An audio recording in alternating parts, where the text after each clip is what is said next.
Now there is one more thing you also have seen, that there is a gateway IP address. Now this is typically the gateway address referring to the router address, router basically here, which means normally if you go to the computer, let's say if I go to your computer, any of your computer, either on the physical computer or on the IP, you assign the IP address, you also assign the subnet mask. Now these two are compulsory parameters you must have, because without IP address and the subnet mask, the device will not work. We know that.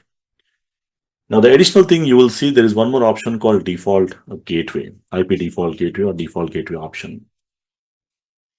Now what this is exactly, default gateway is basically referring to the router address, because now let's take an example here. Let's say I'm trying to send a packet from source address 192.168.1.1, and I'm sending a packet from 192.168.1.5.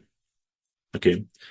So whenever I generate a traffic, the first thing it will verify whether the source and destinations, if they are on the same network or they are on different network. That's the first thing it will check. So if they are on the same network means we know network portion has to match. We know that thing. So if they're on the same network, what it will do is it will only search within the LAN. It will try to search within the LAN. Like in my case, let's say I go to this computer, one of the computer here. The computer is 192.168.1.1, the first computer. Let me take a diagram here. So what I'll do is I'll just quickly copy the diagram to understand the same thing here.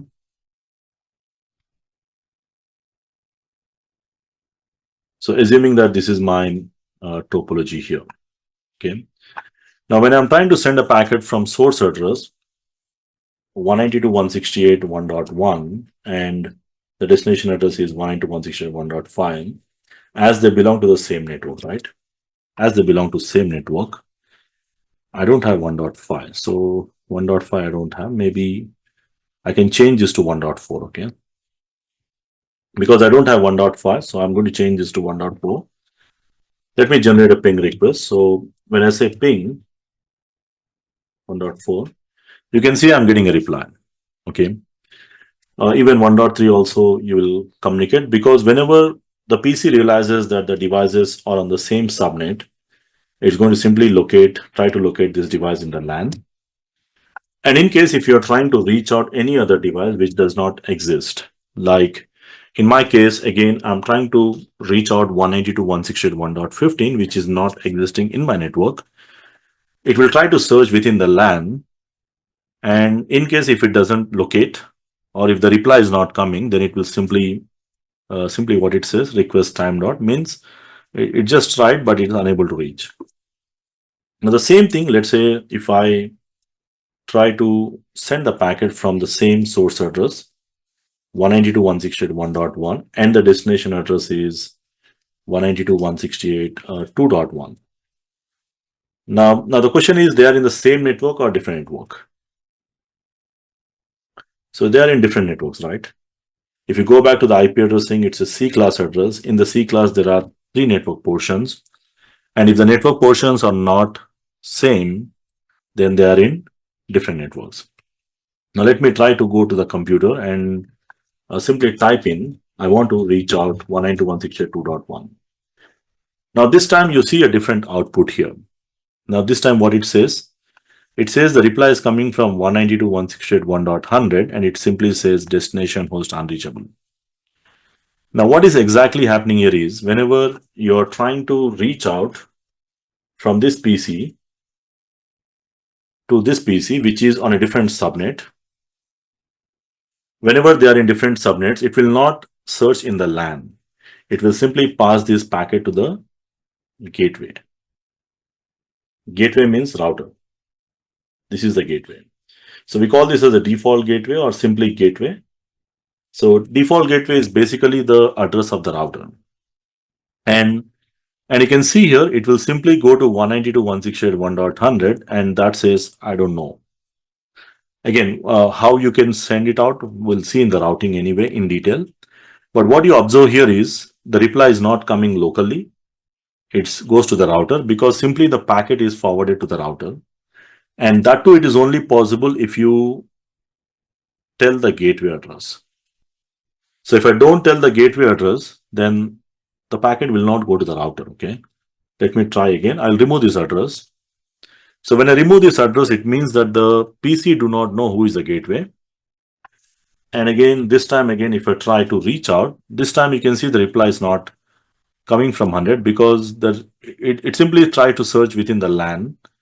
And even though it is a different network, it will say, I don't know. At the end, in both the cases, the communication will not happen. But I'm just trying to highlight the importance of the gateway. So different networks will be only able to communicate if you have the gateway configured. And of course, how to configure this, we'll see in the routing concept. You still, okay, anyway, this is done.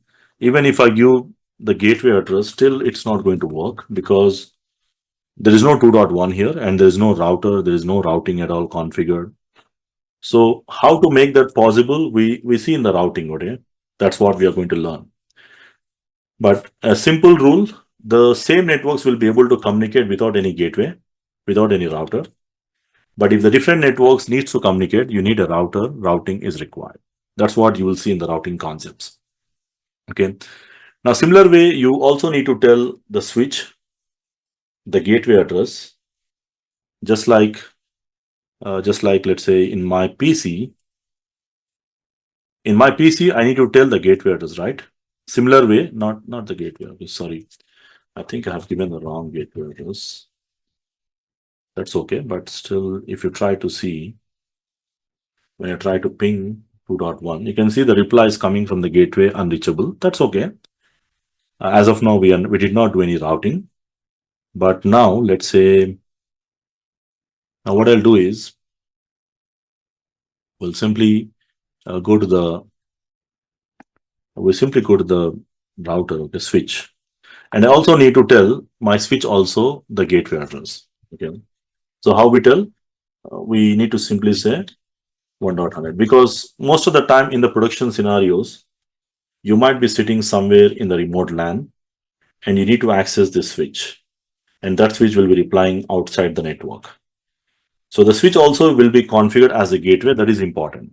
Now this command is exactly equivalent to the PC gateway command. Let me show you that one as well. So we go to the PC. Under the PC, we give the default gateway. Now the exact same thing, I'm going to do it on the switch with this command. Okay, so the same thing, no difference. The switch must know who is the gateway, so that the switch is accessible from a remote network, or the switch should be able to go to the remote network if required. And likewise, the PCs also should know how to reach the remote network, and it is done with the help of the gateway addresses. So the gateway is required when you do routing. So more about the gateway and all, we will see when we get into the routing topics. But as a part of the initial configurations, we will be doing this as well. Okay, so if you see here, as a part of the initial configurations, we will be assigning the IP address to the switch, as well as we'll be assigning the gateway address as well.